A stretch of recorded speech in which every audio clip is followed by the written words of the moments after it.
SID போர் தமிழ் நேயர்களுக்கு இனிய வணக்கம். அதிமுகவில் நடப்பது என்ன, பல்வேறு விதமான நிலைப்பாடுகள் பற்றியும் நம்முடைய கருத்துக்களை கூற இணைந்திருக்கிறார் அதிமுகவின் மூத்த நிர்வாகிகளில் ஒருவருமான சட்ட வல்லுநர் திரு பாலசுப்ரமணியன் அவர்கள். வணக்கம் சார். வணக்கம். அண்மையில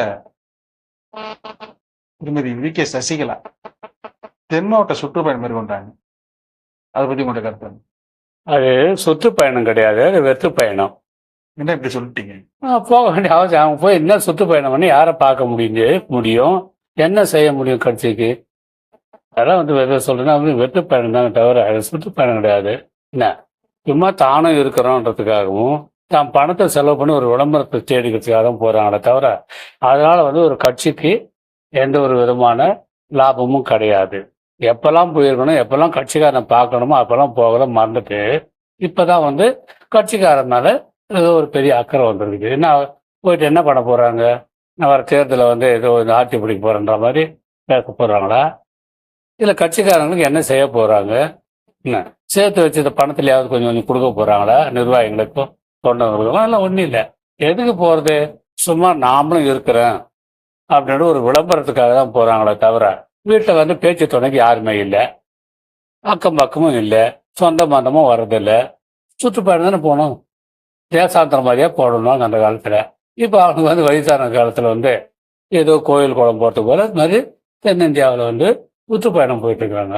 அதுதான் அவங்க செஞ்சுட்டு இருக்காங்களே தவிர அவங்களால ஒரு கட்சிக்கோ தொண்டனுக்கோ எந்த விதமான ஒரு எள்ளளவு லாபம் கிடையாது. 2026 தேர்தலில் திமுகவை வீழ்த்த வேண்டும் என்றால் அனைவரும் ஒன்றிணை வேண்டும். அதற்காக தான் நான் அந்த சுற்றுப்பயணத்தை மேற்கொள்றேன், எல்லா நிர்வாகிகளும் பார்க்க போறேன், தொண்டர்களை பார்க்க போறேன் அப்படின்னு சொன்னாங்க. ஒரு மூத்த நிர்வாகி, நீங்க அதிமுக மூத்த நிர்வாகிகள் ஒருத்தர், உங்களுடைய பார்வை கொஞ்சம் சொல்லுங்களேன். இப்ப இருக்க அமைப்புப்படி எடப்பாடி தான் கட்சியும் சரி நிர்வாகத்திலையும் செயல்பட்டு கொண்டு இருக்காப்புலுங்க. ஆனால் இவங்கெல்லாம் வெளியில போனதுடைய அடிப்படையில் என்னன்னா கட்சி இவங்க தான் வீக் பண்ணியிருக்காங்களே தவிர ஸ்ட்ரென்தன் பண்ணலை. அவங்க மூணு பேரோட கட்சிக்கு ஸ்ட்ரென்தன் கிடையாது, வீக்கு தான் ஆகுது. என்ன அப்படின்னு ஒரு இதுவான வெளிப்படையாக சொல்லணும்னா இவங்க 3 பேரும் போனதுனால சதர்ன் ஸ்டேட்ல முக்குளத்தோருடைய இதை நம்ம வாங்கிட்டு பண்ணால் நம்ம டாமினேட் பண்ணலான்ற மாதிரி இருக்காங்க. அவங்க இதுதான் நடந்துட்டு இருக்குது. இன்னைக்கு முக்குளத்தோர் கூட அன்னைக்கே அப்படி பிரிஞ்ச ஒரு காலகட்டத்தில் கூட எம்ஜிஆருடைய ஒரே ஒரு பேச்சுக்கு அந்த மக்கள் எல்லாம் ரொம்ப ஆர்பி உதயகுமார் சரியான விளக்கத்தை கொடுத்துருக்காரு. ஆமா, அதனால புரட்சி தலைவருக்கு பின்னாடி முக்குளத்தோர் சமுதாயமே ஒரு பெரிய படையோடு இருந்தது சவுத்துல. அதே மாதிரி நார்த்து தமிழ்நாட்டில் கூட இங்க அந்த கலரே கிடையாதுங்க, ஜாதி இதெல்லாம் கூட. எல்லா மக்களும் அனைத்து மக்களும் எம்ஜிஆருக்கு பின்னால அனுபவிச்சு நிறுத்தாங்க. அந்த 3 எழுத்து எம்ஜிஆர் என்கிற 3 எழுத்துக்கு உயிர் என்கின்ற 3 எழுத்து கொடுத்தாங்க. என்ன ஆட்சி என்கின்ற 3 எழுத்து வரணும்னு சொல்லிச்சு கொடுத்தாங்க. இவங்க என்ன பண்ணாங்க, அதிகாரன்ற 4 எழுத்துக்கு போறாங்க. கட்சியோ ஆட்சியோ கடமையோ அந்த உணர்வே இல்லாம அவங்க இருக்காங்க. ஆனால் அதெல்லாம் மறக்கணும். அவங்க இன்னைக்கு ஒரு அமைப்பு ரீதியாக இல்லாமல் ஒரு ஜாதி ரீதியாக போனாக்கா எடுபடாது. கடைசியில் அதுவே அவங்களுக்கு எதிராக போயிடும்.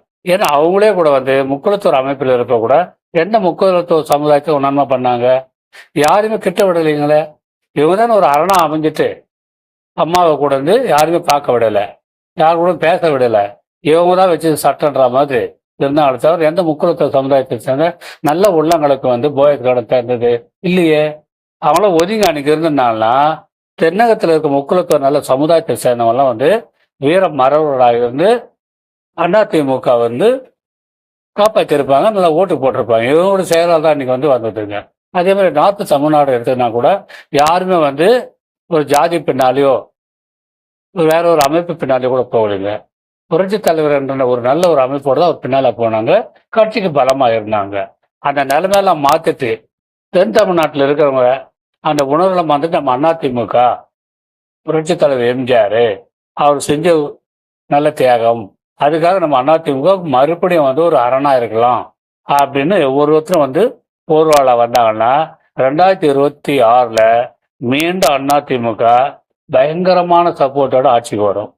அந்த சமுதாயத்தை சேர்ந்த முன்னாள் அமைச்சர்கள் எல்லாருமே வந்து எடப்பாடி பழனிசாமி தலைமை ஏற்று தான் செயல்பட்டு இருக்காங்க. குறிப்பா பத்தி திண்டுக்கல் சீனிவாசன், ஆமாங்க, OS மணியன், ஆமாங்க, காமராஜ், உண்மைதான். ராஜி, RB உதயகுமார் ஆமாங்க, எல்லாம் பாத்தீங்கன்னா வந்து அவர் தலைமை ஏற்றுதான் அதாவது பாத்தீங்கன்னா விஜயபாஸ்கர் முன்னாள் சுகாதார ஆமாங்க, எல்லாமே வந்து இவர் பக்கம் தான் வந்து அதிகமா இதுங்க கட்சி நமக்கு வேணும் தான். இல்ல எடப்பாடி பழனிசாமி தலைமையில இருக்கிற இந்த அணியில தான் வந்து அவங்க கட்சி இருக்காங்க. தலைமை நடத்திட்டு போகட்டும். யாரு EPS அவர்கள் கூட இல்ல, அவங்க ஜாதியை பார்க்கலங்க பார்க்கவே இல்லை. அவங்களுக்கு அந்த பரந்த மனப்பான்மை இருக்கு. அதுதான் நான் சொல்றேன். பரந்த மனப்பான்மை இருக்கு. கட்சி வேணும், கட்சியுடைய நலன் காக்க வேண்டும். புரட்சி தலைவர் வந்துட்டு விட்டுட்டு போன கட்சி நம்ம காப்பாற்றணுட்டுங்க. ஒரே ஒரு இது உங்க 2 பேருக்குள்ள ரிப்ட் வந்தது. OPS EPSக்குன்னு தலைமை கழகம் வர்றீங்க வந்து பேசி தீர்க்காம வந்து எட்டு உதைச்சு கதவை உள்ள போயிட்டு டாக்குமெண்ட்லாம் எடுத்து கீழ்ச்சி போட்டீங்க. எவ்வளவு வந்து அநாகரிகமான செயல். பெத்த வீட்டு தாய் வீட்டு தாயை வந்து ஒதுக்கிற மாதிரி தானே. என்னதான் நீ ஒதுக்கலாம், இருந்தாலும் அந்த மாதிரி செய்யலாமா தாங்க வீட்டில் வந்து? அது எவ்வளோ பெரிய துரோகம். யாரும் செஞ்ச துரோகம்? கட்சிக்கும் MGRக்கும் இந்த கட்சிக்காக உயிரை விட்டாங்க பார்த்தீங்களா, அந்த தொண்டர்களுக்கு செய்கிற துரோகம். எட்டு ஒதுக்கிறீங்க, உடச்சி உள்ள இருக்கிற டாக்குமெண்ட்லாம் கொண்டு வந்துருக்கிறீங்க. அதுக்கப்புறம் எந்த முகத்தோடு நீங்கள் வர முடியும்? நான் வந்து ஒரு இதுவாக தான் பேசுவேன். இது ப்ராப்பராக பேசுவேன், நேரடியாக பேசுவேன். யாதாச்சும் எனக்கு தேவை. கட்சியுடைய நலனுக்காக நான் பேசுறேன், பேசிட்டு இருக்கிறேன். எப்படி வந்து எட்டி உதைச்சிட்டு எந்த கட்சியில் வந்து நீங்கள் வந்து நான் அமைப்புக்கு வரணும், நான் பதவிக்கு வரணுன்றீங்க. பெத்த தாயை உதைச்சிட்டு அது மாதிரி தான் நிலமாச்சு. ஏன் செய்யணும் அந்த மாதிரி? ஏதாவது பேசி எடுத்துக்கலாமில்ல? இது வேறு ஒருங்கிணைப்பானே. இன்னைக்கு பாருங்க, சட்டமன்றத்தில் வந்து இவர் தான் எதிர்கட்சி தலைவர், உதயகுமார் தான் துணைத் தலைவர் அப்படின்ற போது வாய்ப்பு வச்சு அங்கீகாரம் பட்டாச்சு. இவர் தான் வந்து பொதுச் செயலாளர்னு எலெக்ஷன் கமிஷனை வந்து ரெகக்னைஸ் பண்ணிட்டாங்க. அதுக்கப்புறம் நீங்க என்ன பண்ண முடியும்? பொதுச் செயலர் விஷயத்துல வந்து பாத்தீங்கன்னா நேற்று கொடுத்த உயர்நீதிமன்ற தீர்ப்பு என்ன அது தற்காலிகமாக அது எப்படின்னா, அன்னைக்கு பெட்டிஷன் போடுறப்போ ஒருங்கிணைப்பாளர் இணைப்பாளர்ன்ற அந்த பெட்டிஷனோட அனுப்பில இன்னைக்கு விசாரணைக்கு வந்தது. பட் அந்த காலகாலமே கடந்து போச்சு. இப்போ ஒரு பொதுச் செயலாளர் முறைக்கு வந்துட்டாப்புல, அதை கொஞ்சம் மாற்றி போட்டிருக்கணும். ஆனால் அதே பழைய இதையே வச்சதுனால வந்து இந்த நீதிபதியில் கேட்குறாப்புல ஒருங்கிணைப்பு. அதனால ஒன்றும் பெரிய இது கிடையாதுங்க. ரெகக்னைசேஷன் பண்ணது எலெக்ஷன் கமிஷன். அதுக்கப்புறம் வந்துட்டு அது பண்ண முடியாது. அது வந்து கிளாரிஃபிகேஷன் கொடுத்ததுனால அதனால வந்து ஒரு செட்பேக்கும் கிடையாது. தேர்தல் ஆணையம் கொடுத்தது அடிப்படையில் இரட்டலை சின்னம் வந்து எடப்பாடி இங்கே தான் இருக்கு, கட்சி அமைப்பு இங்கே தான் இருக்கு. இவங்க அங்கீகாரம் பண்ணி லெட்டர் கொடுத்தாங்கன்னா யார் வேணாலும் கேண்டிடேட்டா நிற்கலாம், ரெட்டை சின்னத்தில் நிற்கலாம் என்ற ஒரு நிலைப்பாடு வந்தாச்சு. இப்போ கசியலப்பட்ட வழக்கெல்லாம் வந்து எதிர்ப்பா நிக்குமா இல்ல வந்து அதெல்லாம் இன்டர்ஃபியர்ஸ் ஆயிடும், யூஸ்லெஸ் ஆயிடும். அது கிளாரிபிகேஷன் கொடுத்துட்டாங்கன்னா இதுவாயிடும். ஏதோ ஒரு விதத்துக்காக கொடுத்தாங்களே தவிர அவங்களுக்கு வந்து இதுல வந்து நல்ல ஒரு நமக்கு ஒரு பெனிஃபிட் கட்சிக்கு பெனிஃபிட் வரணும்னு சொல்லல, சுய விளம்பரத்துக்காக பண்ணிருக்காங்க.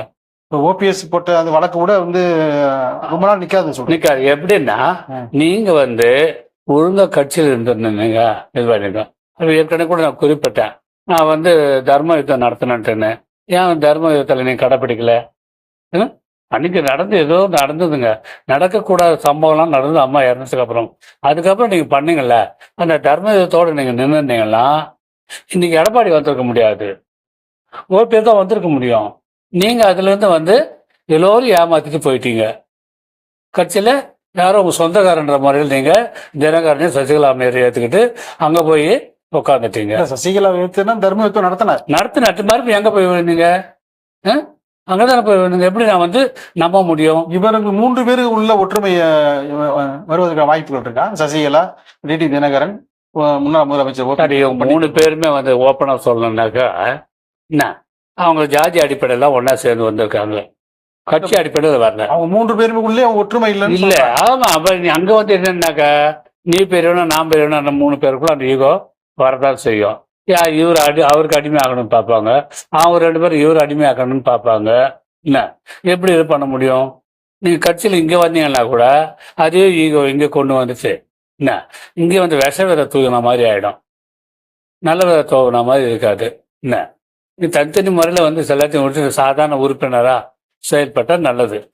கட்சிக்கு நல்லது செய்யணும் அப்படின்னா சாதாரண உறுப்பினராக நீங்கள் செயல்பட்டுக்கலாமே தவிர, நான் தான் இதுக்கு அமைப்பு செயலாளர், நான் தான் ஈகோ, நான் தான் வந்து இந்த பதவியிலெல்லாம் நான் இருப்பேன், நான் வச்சு தான் சட்டம், எல்லோரும் என் பின்னால் வரனாக்கா சத்தியமாக அந்த காலகட்டம் அதிமுக நடக்காது.